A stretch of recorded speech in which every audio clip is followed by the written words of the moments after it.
Hi, Lavender, for joining. We're just waiting a couple of seconds for more people to join in, and we'll start off shortly.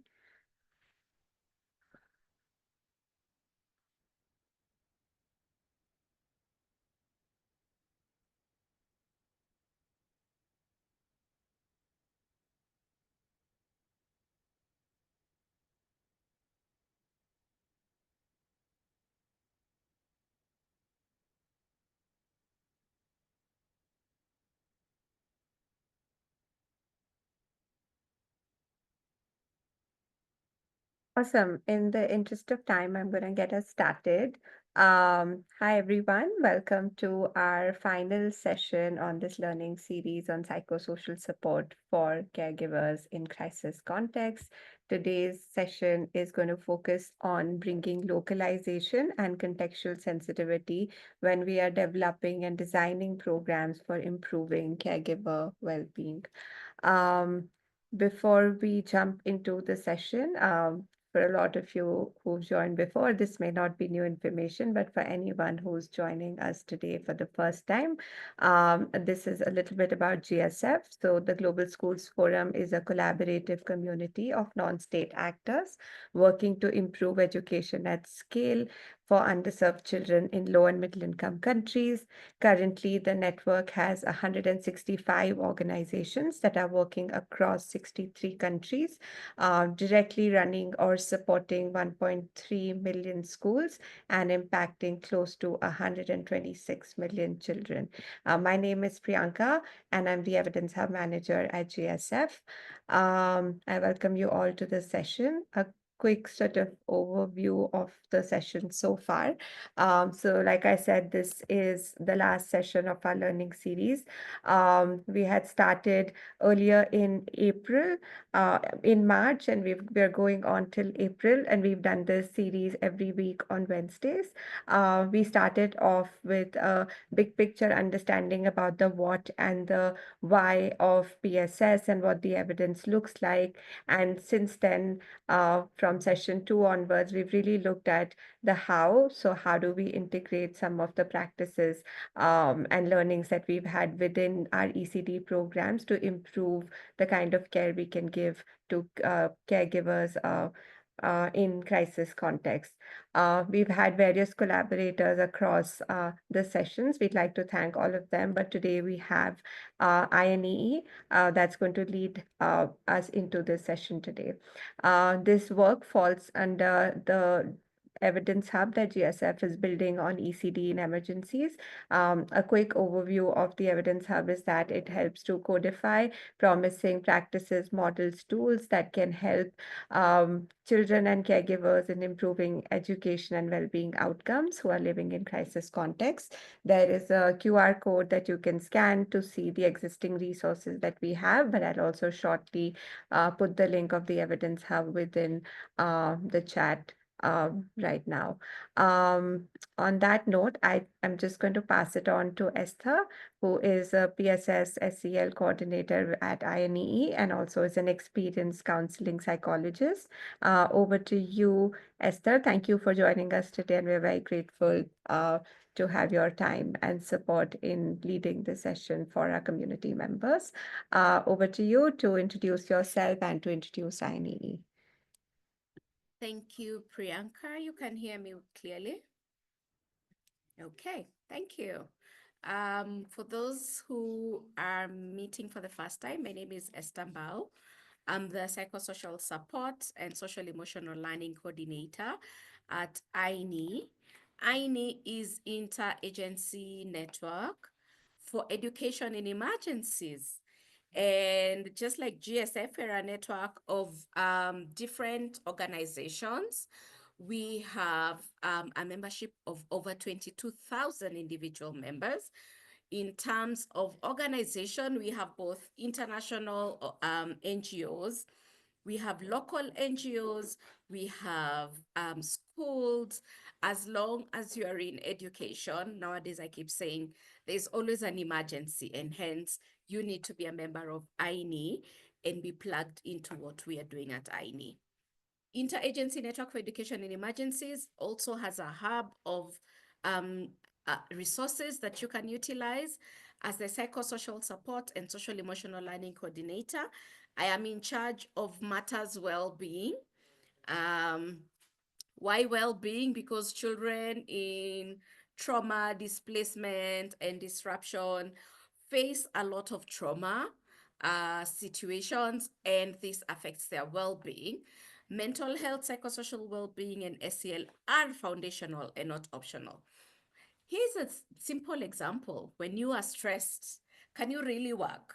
You're not able to work. So imagine children who are not in normal circumstances being compelled to continue with learning like nothing has happened. They are not able to fully internalize and perform at their best because their well-being, their psychosocial well-being, has not been catered to and taken care of. And we also need to implement social emotional learning and resilience building for them to be able to just adapt to the different crises and circumstances that will keep arising in their childhood and up to adulthood in their lifespan.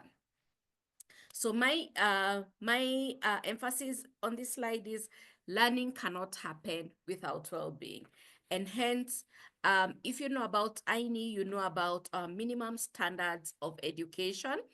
We emphasize that one of the key things you need to consider as you're considering children's well-being is their well-being has to be factored in as you're responding to their need for education and for them to continue to learn and to grasp the foundational skills that we endeavor to give in our education system. Having looked at that, I want us to just reflect quickly on our session objectives. Thank you for joining today. It's an honor to be facilitating this conversation on bringing localization and contextual sensitivity into the design of caregiver well-being programs. This is quite a timely and vital topic, especially for those of us working in emergency, crises, and even displacement or underprivileged contexts, where caregivers really, really play an essential but often invisible role. I'm glad that the person before me actually talked about the essentials of caregiving. That was in the last session. I really like that foundation because in the subsequent slide, I'll explain briefly as we get into contextualization why that is important. But we shall share our objectives because we want to reflect together on how local contexts shape the well-being of caregivers. We shall also look at how can we explore culturally rooted approaches to mental health and psychosocial support. And then lastly, another session objective will be for us to be able to identify practical steps or ways we can ensure and embed localization and contextualization sensitivity into program design, because we need to ensure that localization is very central to program design. This may not be the best of examples, but I allow me to give an example that I like to share is we all know universally there is this soda called Coca-Cola. And I know Coca-Cola is not a healthy drink, but I'm sure most of us have heard about Coca-Cola and we know there's soda by that name. Coca-Cola no longer comes from one source. It's a global product, but it has been localized and contextualized. When you come to Nairobi, because I'm based in Nairobi, Kenya, the Coca-Cola tastes a bit different from where you are based, And even the people producing Coca-Cola, they have the general formula, but they contextualize it and they use the local materials. It's the same thing with us bringing localization and contextualization while designing programs to improve caregiver well-being. So having said that, I cannot overemphasize that as caregivers, no matter what you do, you could be a teacher, you could be a parent, you could be a sibling, as long as you're caring for another, you cannot pour from an empty cup. And so when we're thinking about designing programs to improve caregiver well-being, It's about helping them to maintain their emotional cap. It's about helping them to maintain their well-being cap. Because if they're able to do that for themselves, then they can do that for the people they're taking care of. And so allow me to emphasize, you cannot pour from an empty cup, but you also can't give a global cup to a localized intervention. You cannot give someone something that is from out there, they're not even aware of what it is, and expect them to use it to fill their cup. So you need to be intentional that the cup you're giving them is also localized and they're able to connect with it and refill themselves from it so that they're able to take care of our children and our learners in a better manner. So why does localization really matter? Caregivers in crisis settings are faced with the same layers of challenges that we are expecting them to support in. And these are economic, they could also be displacement, trauma, poverty, a lot of uncertainty. And while there are many tools and frameworks out there, they are not always rooted in the lived realities of these caregivers. I honestly cannot just come and give you a program or a framework and tools and tell you to use as it is because I have not lived in your experience. I haven't walked a mile in your shoes. And so at this point in time, I am one of those ambassadors who actually say, global MHPSS approaches often miss the cultural relevance, and hence we need to bring in the cultural relevance for them to be well received. Like I have said, Coca-Cola is a global product, but for it to be well received locally, it needs to have a local touch to it and a cultural relevance to it. And so the way it is marketed and presented to us in Nairobi, Kenya, is not the way it is presented to you in your country or in your city. Also looking at the MHPSS approaches, while there are many tools and frameworks out there, not always rooted in lived experiences, we need to look at how can we localize and contextualize sensitively these approaches so that they're relevant, there is ownership, and more importantly, there is impact with what we are bringing. Allow me to emphasize at this point, there is no one size fits all in caregiving support. So we need to be very intentional to say the tools, the frameworks, the approaches that we are taking into our cultures, how can we use them to fit and to support the caregivers we hope can utilize what we are presenting. So before we get deeper into this conversation, I'd like us to just share. You could share on the chat or you could unmute yourself. We want to do a reflective exercise.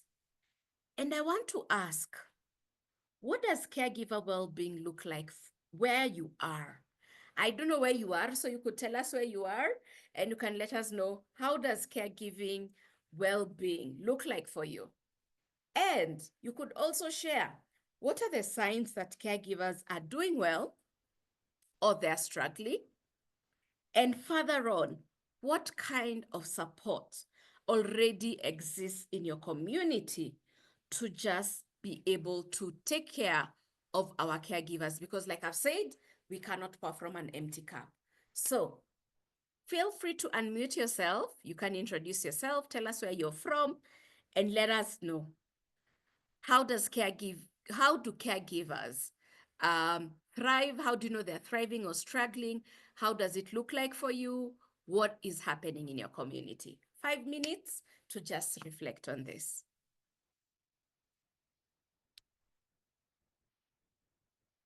Yes, Louise. Yes, thank you so much, moderator, for the nice session. I think this session is really amazing. Since the day that I started undergoing through it, I really like it. And yeah, actually, thing to do with the caregivers' well-being is really a serious one. Called Louis Lubang in Bidi Bidi refugee settlement in Uganda, northern Uganda. I work for Similar Ground. Similar Ground is a refugee organization. I've been the focal point person for mental health and psychological support for Similar Ground for the last 4 years. In our areas, that our interbase are more site centered, and we mostly interact with these caregivers in the ECDs around the settlement. And one key struggle that they really undergo through, because of course, this you find these caregivers, one, they are from the community, and they're also refugees, and you find they're Yes. struggling. One, the shortage of food, and this also affect their mental well-being. And when it affects their mental well-being, that means they also translate it to the children in the ECD centers. And it's one of the key things that is really struggling the caregivers, and they're willing to support the children in the ECD, but again, their mental health well-being is affected, and it is really something that is really hindering them. Of course, they have love for what they are doing, at least ensure that this children that they're dealing with, their mental health well-being is supported. But in the other side, again, you find them they're also undergoing through psychological disorders. You see that? Yeah. In Yeah. those are some of the things that are struggling, and you find, of course, these are people who experience. They are coming from conflict zone, war zone. Mm? You find the way their challenges are really unique, and their struggles are really unique. And I think one of the they are confident. One of the key things that I really like from them is one, because they are committed.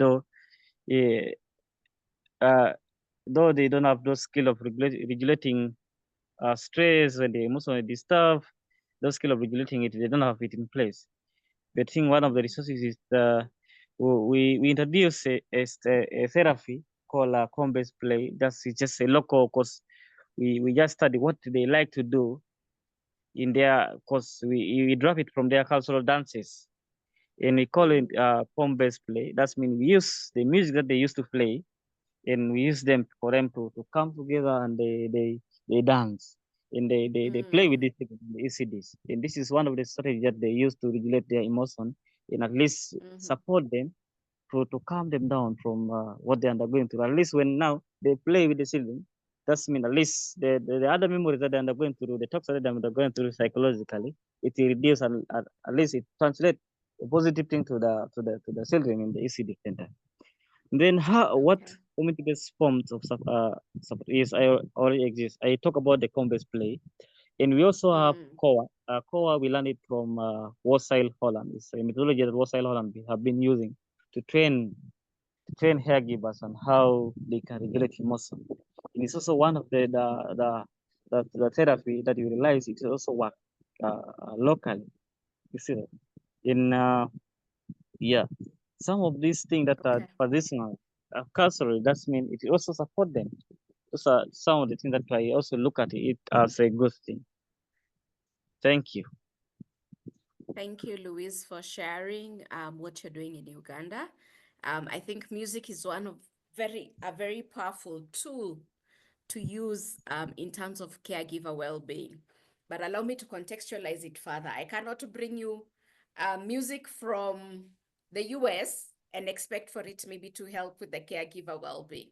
I like that you're You're right. integrating local music into the well-being support of the caregivers in your community. Thank you for that, Louise. Anybody else So, would also like to share before we move on?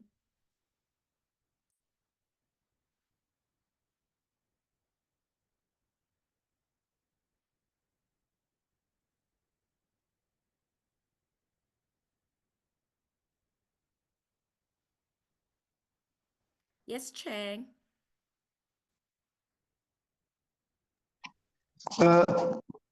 Hi, Esther. Good morning. Good Can, morning. It's afternoon for me. can Where you are you hear? based? Oh, yeah. It's afternoon same. It's just that we had rain here and the weather looks so moody. Oh, Well, where? fine. Let me just rush over. I work for, yes, in Nigeria, here in Ogoja, Nigeria. Okay. Okay. Okay. Good to hear you from Yes, Nigeria, Cheng. I work with, yes, yes, I work with the GC Humanitarian Development Initiative. Uh, I'm here with a couple of my colleagues, because when we had the Yes. opportunity to attend this program, we didn't take it for granted. So, and based on what you're sharing today, which is as important as the other ones that have been shared before, very interesting. I just want to make this little contribution that how the caregivers thrive here and how they struggle. You know, most of the caregivers, what is unique about the caregivers we have in our environment here is that most of them are even playing the role of caregivers to unaccompanied children. Some of these children, their parents fell on the way, their parents couldn't make it to the refugee settlements where we are, and so they are caregivers to children to whom they do not even have that biological relationship. And so a lot of them, that kind of an affection is not really there.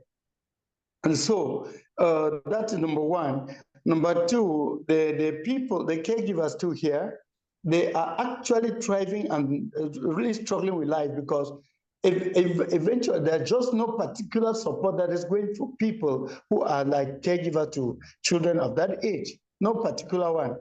Now, it makes them now to really struggle much. It gives a greater room for them to struggle because they've got to leave these children, go about looking for money to come and feed them and all that. And so they do a lot of things. Thereby leaving the children a kind of growing with a kind of a traumatic situation because they are not able to actually take care of their welfare that way.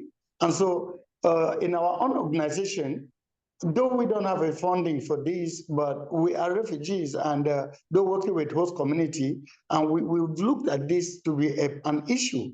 And so we came up with an initiative wherein we visit children, we bring them together, we play with them, and so we take advantage of every festive season to gather these children in the various settlements like Adagom 3 settlement, Adagom 1, and Okende, and we have good time with them, music, dancing, and all of them, they feel.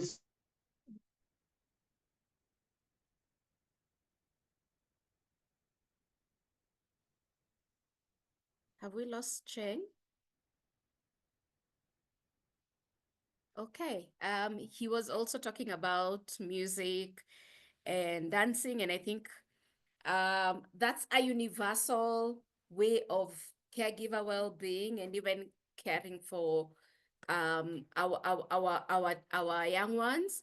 However, you need to localize and contextualize it. Like I said, I don't think Priyanka's type of music would work well in Nairobi, and I don't think my type of music would work well in Cheng's country, Nigeria. So we really, really need to be very intentional. So caregiving, well-being is a universal requirement. However, how we do it and how it looks like for you, it is very localized and contextualized. And if you also look at the community you come from, there's already things that you're doing to take care of the caregiver. So we're not coming to ask you to do anything new. We're just asking you to enhance what is already there and maybe introduce things that could be culturally and locally relevant. So thank you for those who have shared. I'd like us to move on, and I'd like us to define some key major terms. And two of them that I want us to take away with today is localization and contextual sensitivity. When normally we say localization, it feels like such a foreign monster. It feels like a grand thing. But really, localization is about shifting power to local actors and communities. Let me define what I wrote here because I really, really want us to look at localization and take ownership of the definition. Localization is a core concept that means shifting power to local actors and building on existing community knowledge and leadership.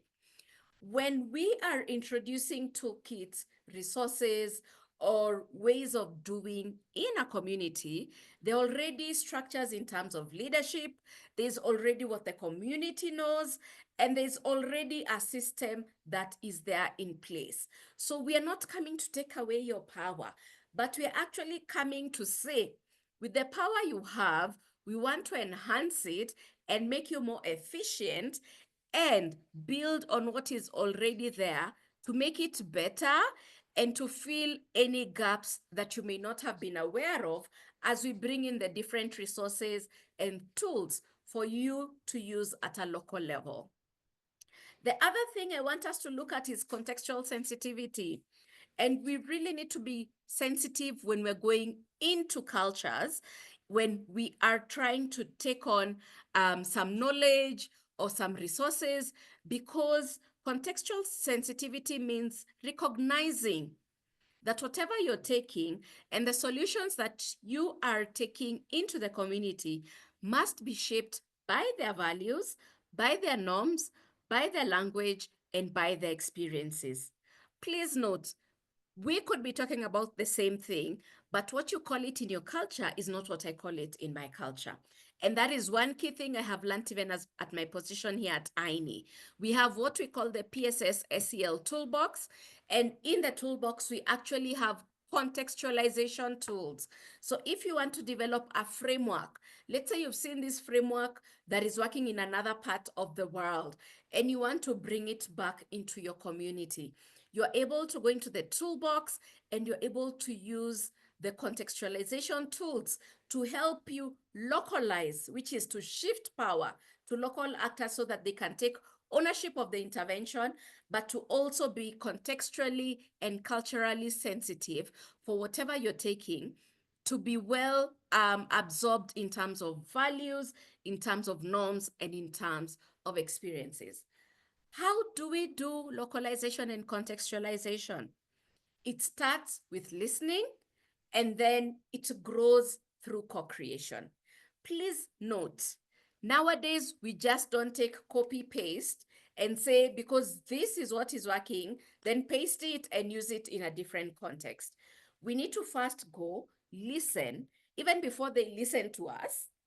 So the key to localization and contextualization is you first go and listen, learn from your context, learn from the local actors and community, then they listen to you, and then you get to a place where you co-create together.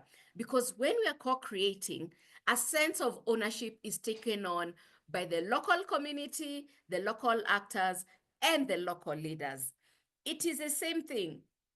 If today we were to create, let's say, a tool, and we all took ownership of it, it would be much easier for us to take it back to our communities than for me to just come and give you a tool and tell you, take it back into the community. So localization and contextualization, allow me to emphasize, is about listening and co-creation. And this is my emphasis. When you're listening, have deep listening, because with deep listening comes deep understanding. And with deep understanding comes better co-creation. So having looked at these two, please take them as the ground for program design. And as we come here, I want us to now shift our mindsets. Let's shift from a global space to a local space. Even as I talk here and now, I know my position is a global position, but what I am learning to do is to localize my support for each and every audience, for each and every organization, for each and every country. So from global to local, we are talking about imported global toolkits and resources. We are talking about adapting with minor local adjustments. We're talking about co-designing with local practitioners and caregivers. And then the last level is entirely community-led designs. So at this point, I'll ask for a poll so that we know where we are at even as we're having this discussion. Where do your programs fall on this spectrum? Is it you just imported global toolkits, copy-pasted? Is it you adapted with minor local adjustments? Is it you co-designed with local practitioners? Or is it entirely community-led design? Take a minute and let's respond to this.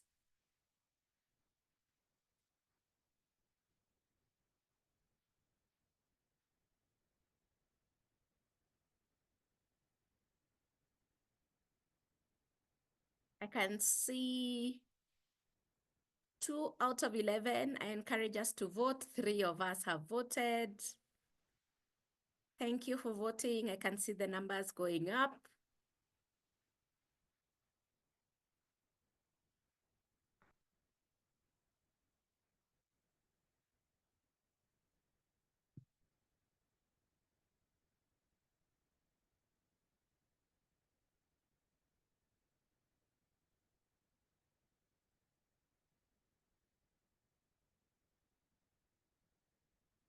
Okay, waiting for the rest of us to vote and then we can see.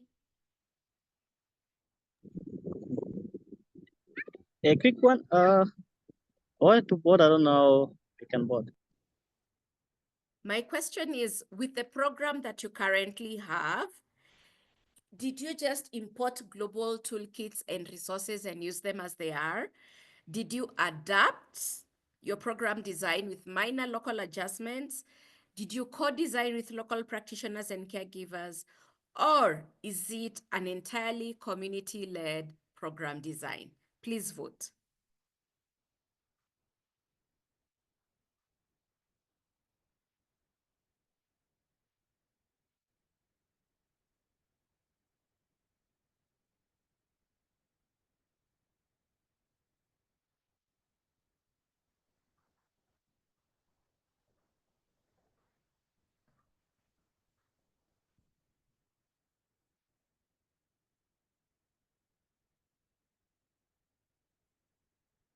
Please vote and then we could see where we all fall. Please note, there is no right or wrong answer. We're just doing a reflection. It is okay to import global toolkits and resources as they are, if they will work as they are. I have seen some organizations with a global program and they actually work just as they are in different contexts. But there are also some programs where we adapt with minor local adjustments. There are some we actually say, you know what, we need to co-design, and there are some we need to allow the community to lead. So there's no wrong. None is wrong, none is right. Just like localization and contextualization, they all just need to be reflected on and see what works best for my scenario. So I see a good number of us have said co-designed with local practitioners and caregivers. Thank you. And we have a bigger number that says entirely community-led design. I'd love to hear about your programs one of these days, especially the community-led design. I would really, really love to hear this. Well done. If you imported global toolkits and resources, it's also okay. If you adapted with minor local adjustments, that is also okay. So allow me to end the poll here. It's good for us to know where we fall in terms of the levels of programming we are at our organization level. I hope you saw the results.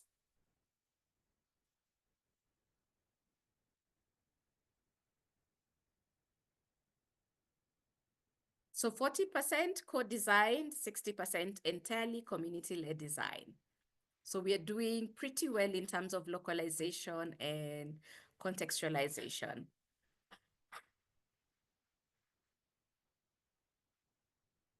Anyone who'd like to share what they're doing in terms of the co-designing or the community-led design before we move on?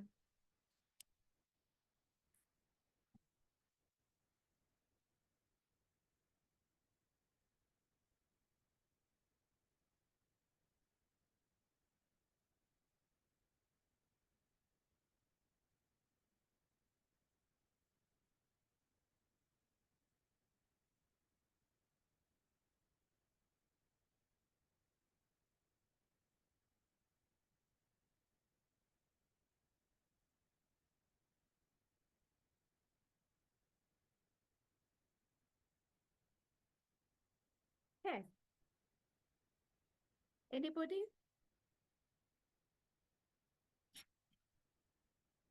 I know Louise had mentioned what they're doing locally in terms of the dancing and Cheng as well. Those are good examples.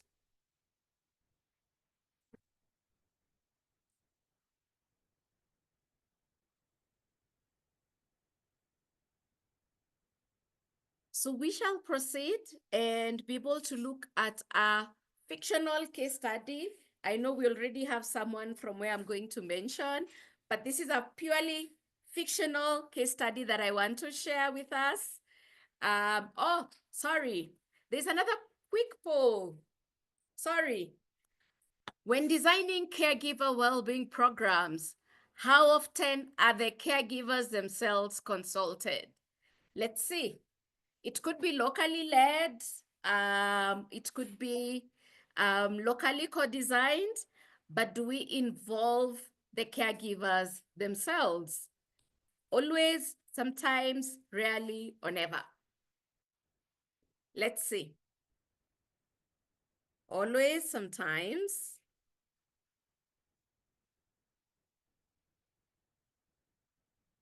Tapong, you can share your answer on the chat. It's also okay. It's also okay to do that.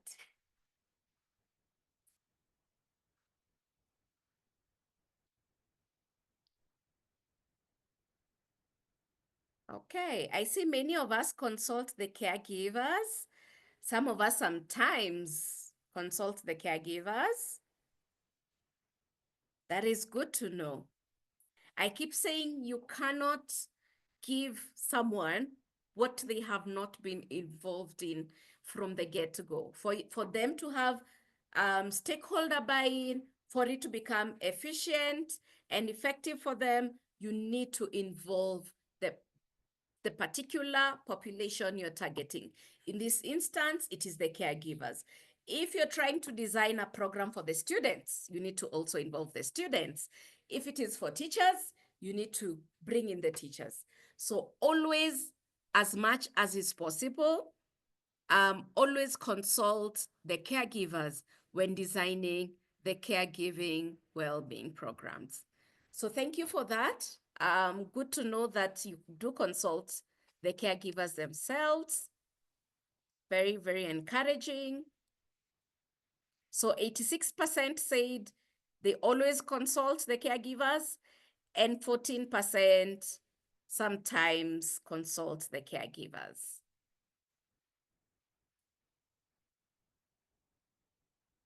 Okay. Thank you for taking part in the poll. So I am not introducing anything new. We're just here to refresh, to learn from each other, and to encourage each other to keep contextualizing and to keep localizing. So I want us to look at a case study together. And like I had mentioned, I put a disclaimer. It is a purely fictional case study. I know we have someone from Uganda, so please don't go and look for this in Uganda. It's not there. This was just for learning purposes. And I want to give us a short case study concerning a CBO that has adopted a global parenting toolkit by replacing written journals with oral story circles. So the Global Parenting Toolkit actually came with instructions on how to write journals. But this CBO replaced the written journals with oral story circles, and then they added monthly healing dance days led by grandmother caregivers in their local dialect. This change made the program more culturally resonant and increased participation. I want us to now discuss what made this work locally. What are some of the risks that could actually arise by using these new additions? And what can you learn from here to apply in your context? So please feel free to unmute and let's have a discussion in the next 5 to 10 minutes about this case study that I made up for us to discuss.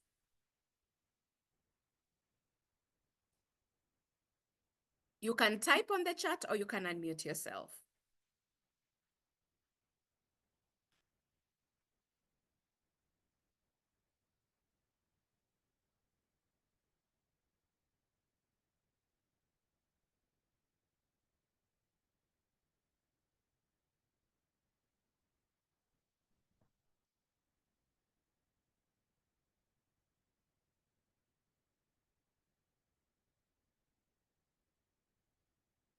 Yes, Louise, thank you.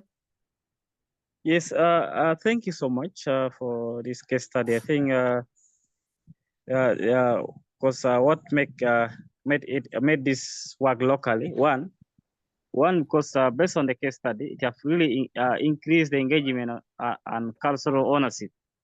That's mean based on my understanding, based on the adoption of the toolkit, they have contextualized the local how the people in that place in another Uganda are, and they take it up like for instance the music they have in because it's already done monthly and that's that engagement that because when someone is in love with in love with the thing, that's mean that's already suit the local people that are staying in that place.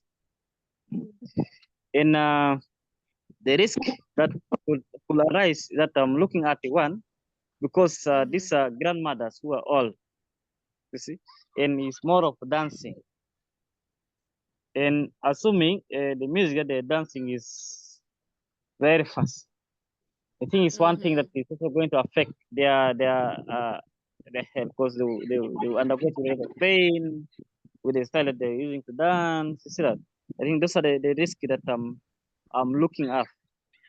Then what can you apply in your context? I think, of course, based on this, that means, like for instance, if you had adapted a toolkit, a global toolkit that you wanted to use basically on parenting, that means you have to understand, the first thing you have to understand the norms, the culture of the people that are staying within the area that you're going to implement the program in. So if you understand, that's when you can controlize it because you can engage them. The first thing when you engage them, that's when they participate in the program. You get to know what they like and what they don't like.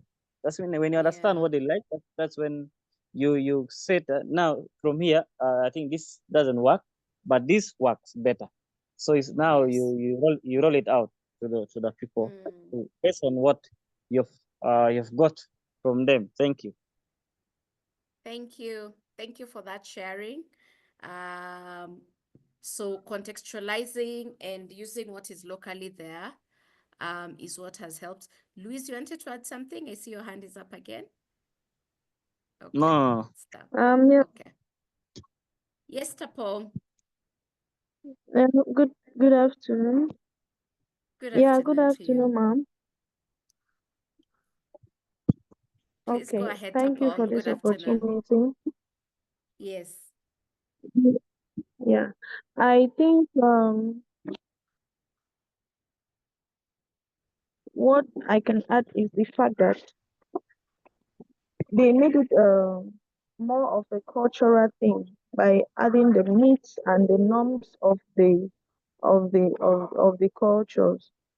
I'm sorry, of the societal norms of the culture by bringing in dialects and cultural dances, making them to feel accommodated. Another part about the risks, it could be that they will not go to an international level because they will just be limited based on their cultural norms and the rest. And what we can apply is that making them feel home,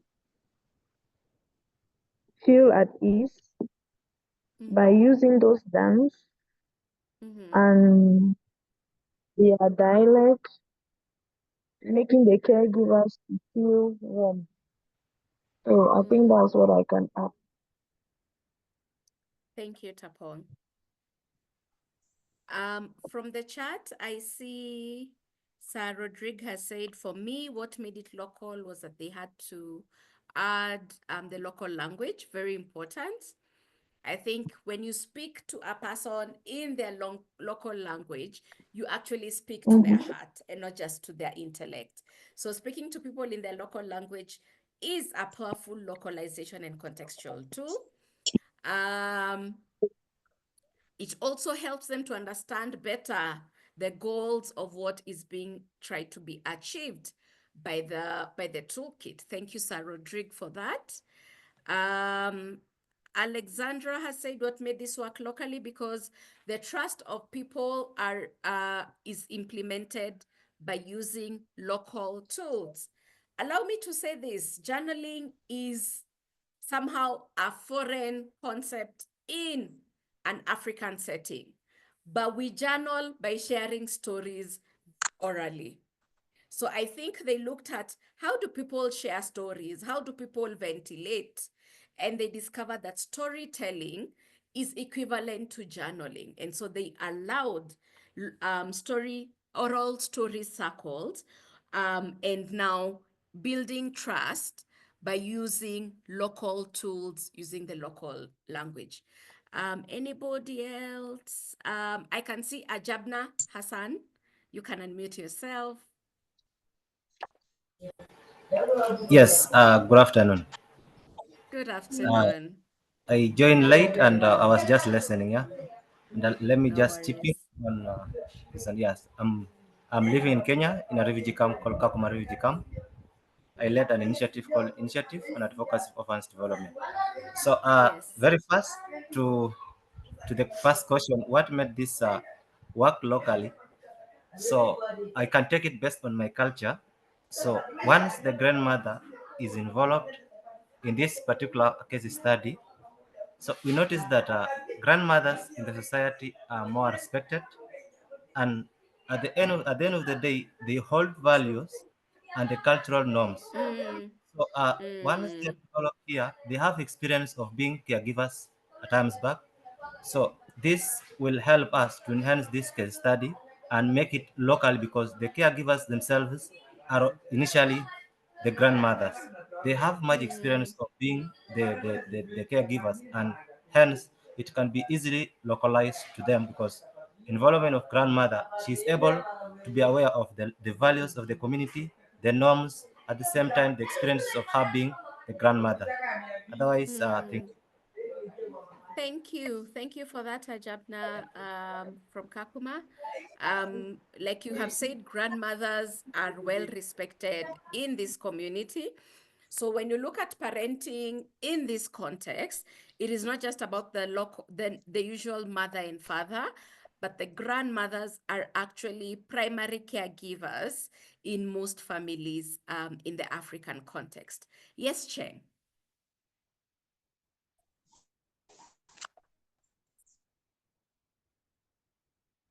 Cheng, you have your hand raised.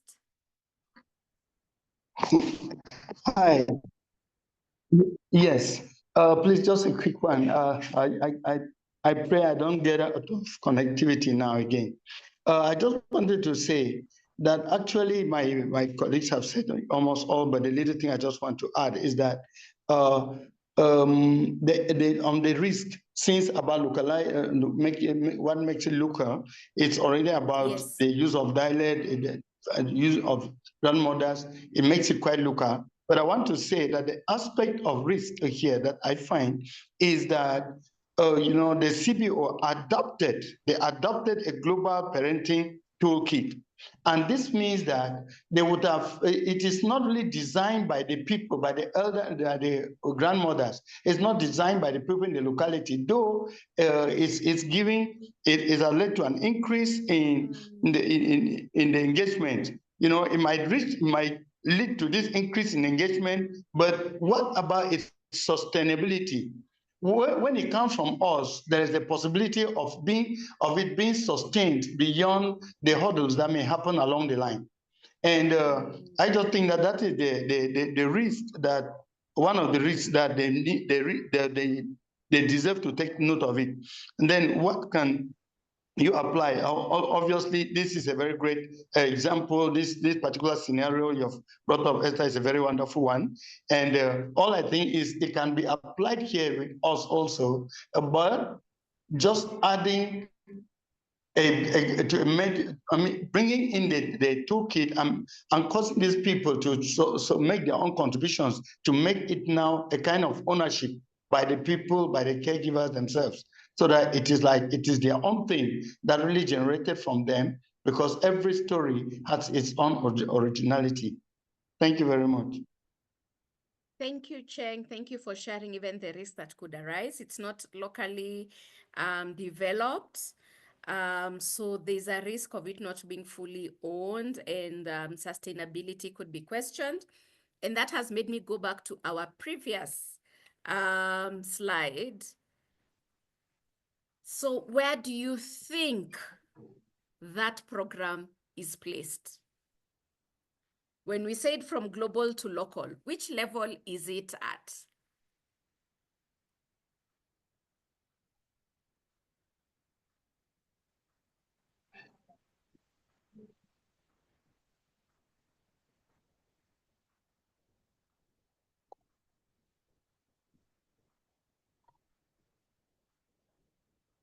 Please share. I see someone has unmuted. Feel free to share where you feel that program is at, and there's no right or wrong answer. We're here to learn and just reflect and see our different perspectives.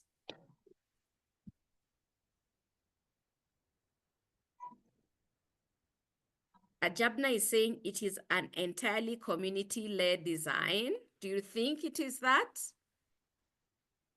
Or would you say it was adapted with minor local adjustment, or was it co-designed with local practitioners and caregivers? Which level of programming do you think, in your opinion, this program was at?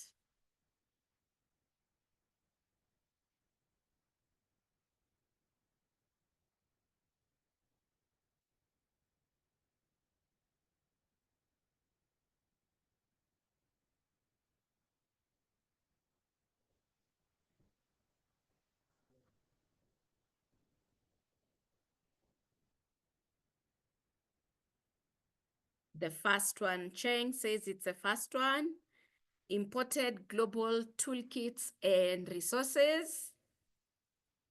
Do you feel it was just copy-pasted, Cheng? Because when we say imported global toolkits and resources, then journaling should have taken place instead of the oral story circles, the healing, dance days, and the oral dialect. Just sharing with you reflectively. And it could be imported, by the way, in your perspective.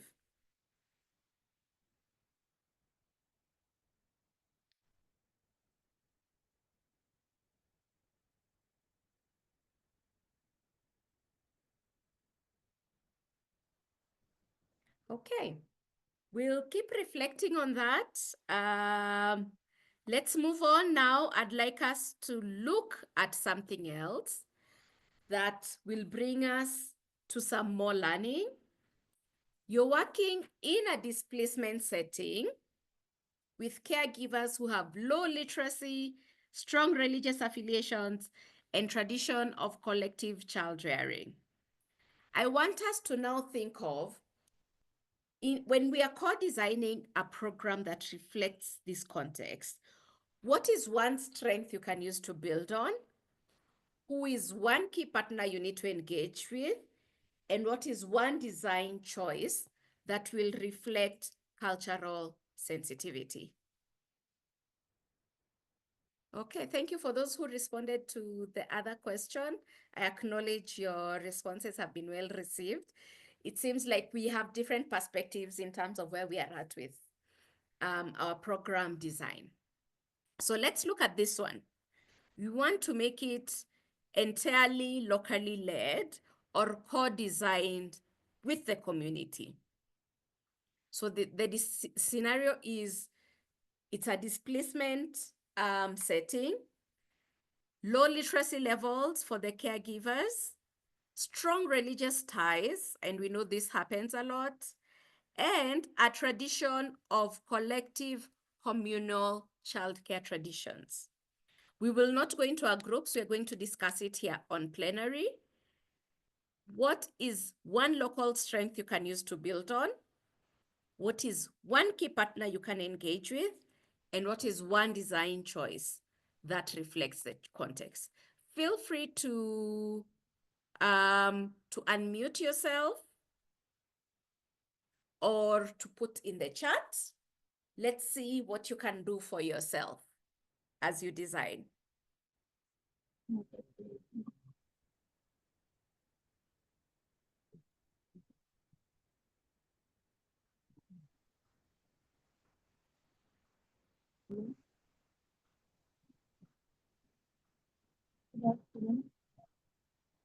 Good afternoon. We can hear you, Sir Roderick.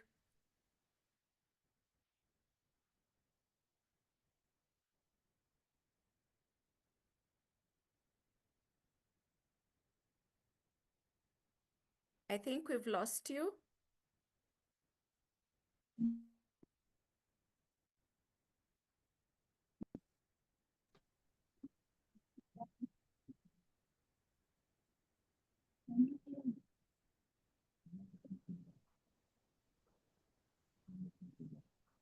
We are not able to hear you. Maybe you can chat. You can type in the chat. Anybody who'd like to unmute and share as Rodrigue sorts their audio or types in the chat. Alexander says one design choice that reflects the context is kindly share one design choice that will reflect the context. Yeah, good day, Mom. Yes, now we can hear you. Yeah, it's not going to be an easy task because, as caregivers, you need to always make sure that your audience gets it to the best of their ability. So that is why at times it's very difficult to go in a community and start blowing grammar. You'll be forced to go down to maybe to the local language in which you make the people to understand. So at times, in my courses, you start learning some new local gestures that maybe you were not acquainted with, like greeting, and you also discover yourself being, for example, I'm in Nigeria, and Nigeria have their own accent of English. You will find me now start speaking that particular accent in Nigeria. Maybe when I go to Kenya, Kenya has their own different accent. You will see me, I will need to start trying to be like somebody with Kenya. So, thank you. Okay, thank you for that sharing. Ajabna? Yes, on this case, like one local strength to build on. So, okay, I think of like one, we talk of maybe leveraging on the existing community caregiving practices. Yes. So, Yes. where we talk of the old community members or religious leaders, maybe support the children's growth or how the children are brought up into the community. So this can go hand to hand in how now these caregivers now practice the old traditions on, in a way that they can work together with the community members or the community leaders to support now the growth of the child. Then uh, one maybe key partner to engage here is now directly the religious leaders, particularly in the community, based on my side, because Yes. there we can say maybe they are faith people and the faith leaders, of course, who can give strong religious support to the community. So here we can mostly liaise with them because they are the people whom we look at. Maybe it depends now with the country's perspectives on how the country now perceives the religious people. It depends, but depending on my side, I can say, especially in Kenya, we can go with different religions that we have. We can talk of the Islamic, Christianity. We can go with these religious leaders. These people are also elders in the community, and they can help to promote this situation. Then, when you look at the designing, of course, somehow challenging. We can talk of the oral storytelling and grouping. So in the communities, we usually have what we call storytelling. We sit together the children, we give them stories, and they are happy. So we give them storytelling and to make them, allow them to make decisions. You see, because back in our community, when you give children stories, then you give them time to reflect on the story given, to see what have we understood from the story. And we look at the level of these children based on the level of the also story given to the children. Yeah. We use storytelling like the visuals that you can use, these are to me are the storytelling, and we group them. Now we see the dialogue between them now. See, because when we bring them Yeah. together, we can notice the dialogue between them, and we can understand now this child is able to understand this. Then here we can say we have initiated and we have educated the child, and the even child, caregiver itself is educated on a specific development given to them based on the emotions or the story given. And this one can support them emotionally and can also support their well-being and the well-being of the caregivers at that particular time. Otherwise, that's what I can maybe touch on this. Thank you, Ajapna, for that sharing. Let's hear from Louise before I give a summary of what has been shared. Yes, thank you so much, Madersha. I think you have really hinted, like when I look at the strength that we have in place, I look at the local leaders and the cultural leaders and the religious leaders around. That is the strength that we have in place. And they also, of course, what they are doing is also another strength, like what they're doing locally that help the community to build their resilience.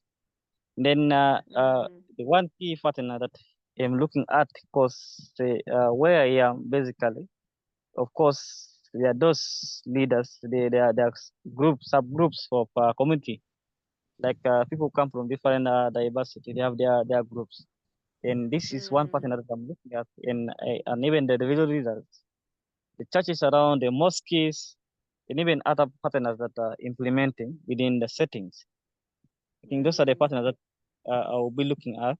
Then looking at the design choice, yes, of course, I'll be reflecting on based on the context. One, I'll be looking basically what this thing that this community like most, like for instance, what they do.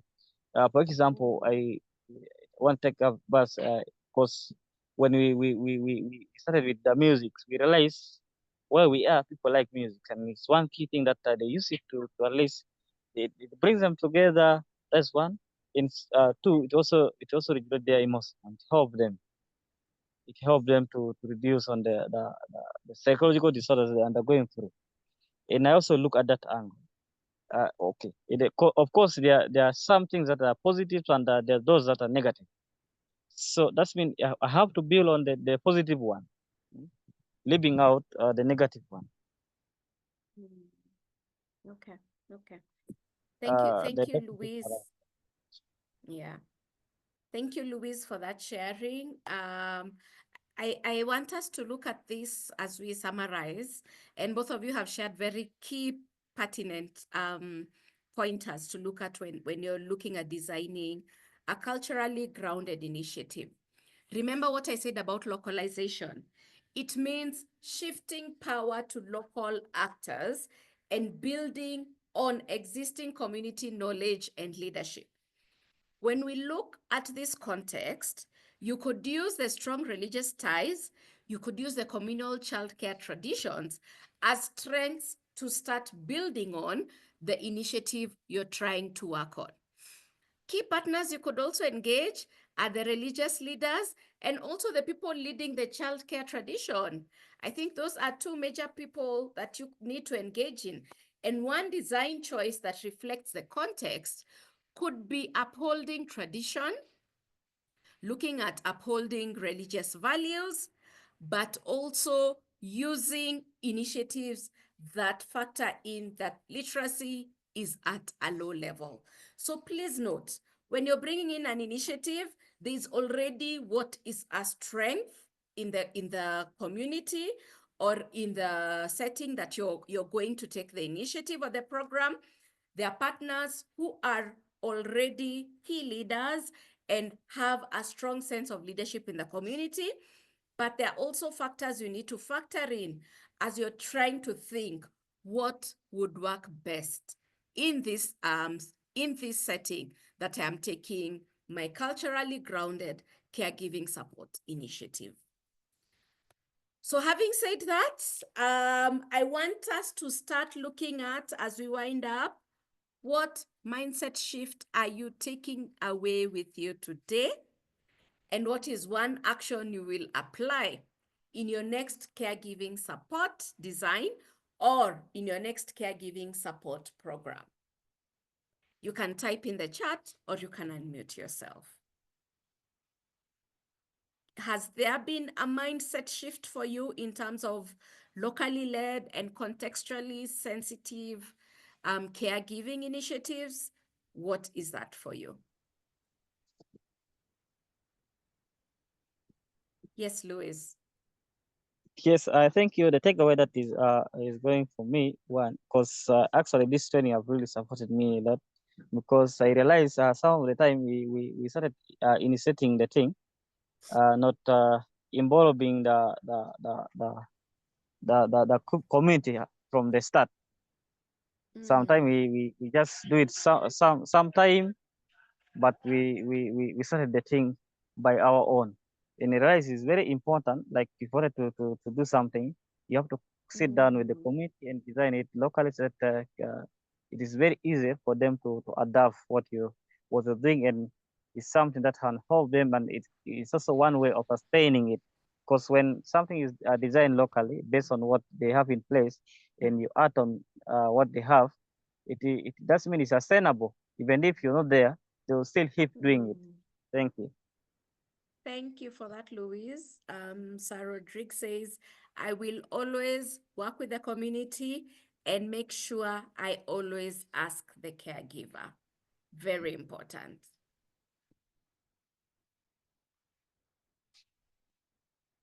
Anybody else would like to share their key takeaway from today's session?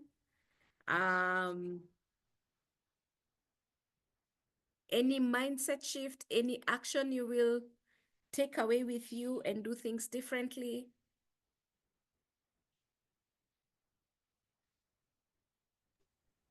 Hello. Hi, Shukuru. Yeah, can you hear me? Yeah, Yes. thanks for giving me the opportunity. You're welcome. I'm speaking from Kakuma refugee camp. Actually, I've even been writing what I'm about saying in the chat, but I just decided to speak it. So one of the mindset shifts I might have gained, or I might have adopted just after having learned this session, and it's not from today, it's just from the beginning of it, since we started last week.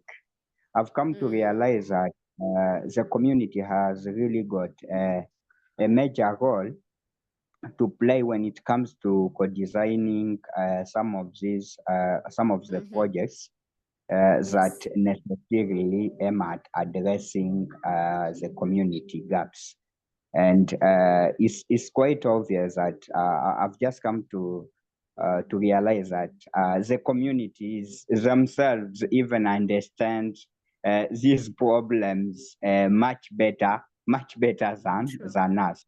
And in case we can prioritize collaborating with them at the very initial stage of this, I hope that could lead to a better sustainability of all those programs. Thanks, and well.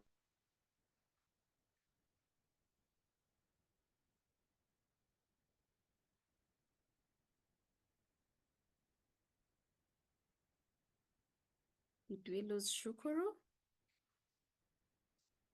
Thank you, Shukuru, for sharing. Very important to realize that the community, yes, they do have challenges, but they also have solutions on the ground. They may have gaps, but they also have strengths, and we need to collaborate and co-create with them. So as we come to a close, my key message for you is to leave you with a few closing thoughts. Caregiving well-being is not something we can design from a distance. It is deeply local. It requires trust, presence, and respect for local knowledge and culture. And if we start listening, and follow with co-creation. We move forward from intervention to transformation. So I invite you today to honor the local wisdom and don't overwrite it. Just enhance it and make it better. And local voices are not optional. They are truly, truly, truly essential. I like the feedback that is coming out. One of my major takeaway today is that it's not the right thing to discard any idea simply because it's not a locally initiated idea. True. Most times concepts from the global level have been test run in several scenarios and it worked well, meaning it just needs to be localized, engaging the community actors for trust and sustainability. So let us bring in, like I keep saying, global world-class resources to our local settings, but let us honor local wisdom and merge the local wisdom with the global resources to create things that are not just intervention, but also transformational for the community. And with that, I thank you all for the rich engagement we've had today and the engaging conversation we've had today on localization. This is just the start of many conversations. Let's keep talking about localizing. Let's keep talking about how to set programs in a way that is locally led or co-created. But let us also remember that we have global resources. So you don't need to reinvent the wheel. You just need to localize what is globally available for you to use at a local resource and at a local level.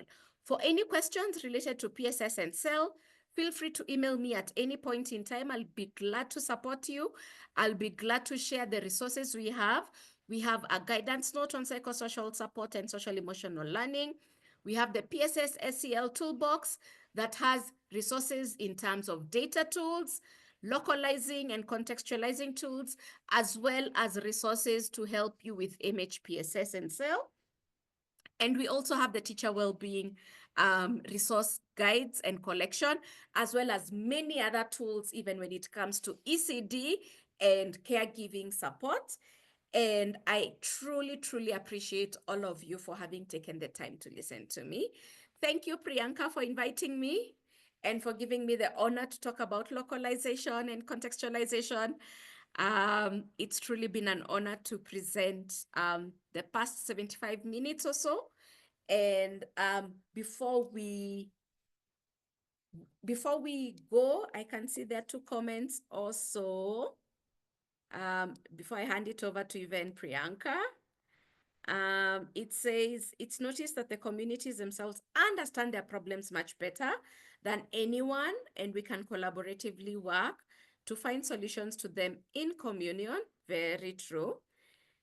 Tapong reminds us as we go, let's not forget the concept of confidentiality, especially with caregivers. So I'll allow 5 more minutes if there's a question or any reflection before I hand it over to Priyanka, and then she could take it over after the next 5 minutes.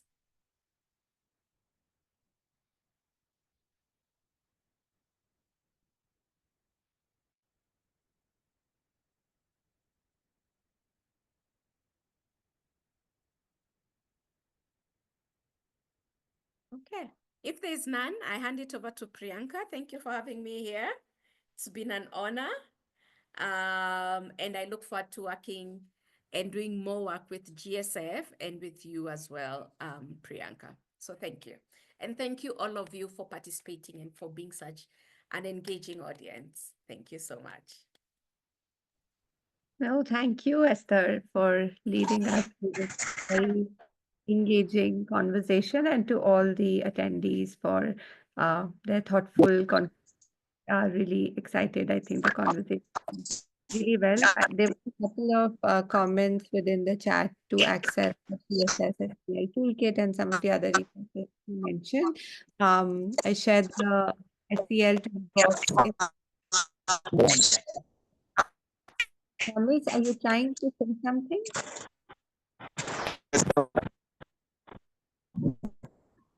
Hello?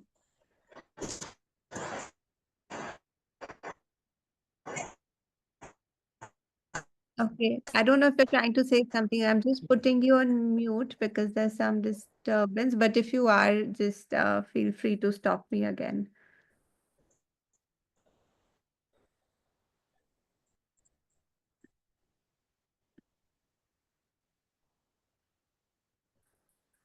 Awesome. Yeah. So if you can share, Esther, those resources, I'll be sure to send it with the takeaway email to the rest of the group. Um, and I think with that, we come to our last discussion for today. So our learning series on PSS is ending with this amazing session and the thoughtful engagement by all of you. There are a couple of next steps from our side, and you'll hear more from us on that. One is that we've been sending individual takeaways per session, but we'll also be summarizing all the insights together in a from the series into a blog post. So once that's out, we'll be sure to send it to you. We will also be compiling the resources on a GSF's Evidence Hub page with session recordings and slides and any other additional material that we use. So you have everything at the same place in case you want to go back to any of these sessions as a refresher.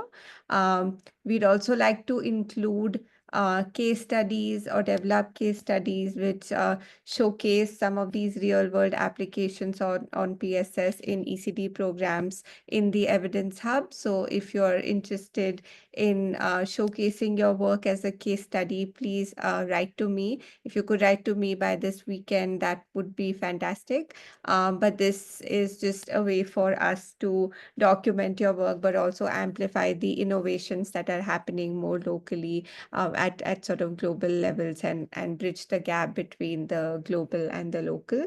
And I think lastly, if you have any further questions on any of the sessions that we've done so far, or if you'd like to connect with any of the presenter to identify further opportunities for collaboration or just for deeper discussion on any of the topics covered, please feel free to write to me and I'll be able to help you further connect with the right person. So that's it from my side. I'm just going to open a quick poll before we wrap up the session for today. If you can take that poll, that would be super helpful as it helps us understand what went well and what can we do better going forward as we plan other learning series of this nature. I've opened the poll now. You should be able to see it on the screen. If you can take it, that'll be great. And once you've taken it, please feel free to leave the meeting.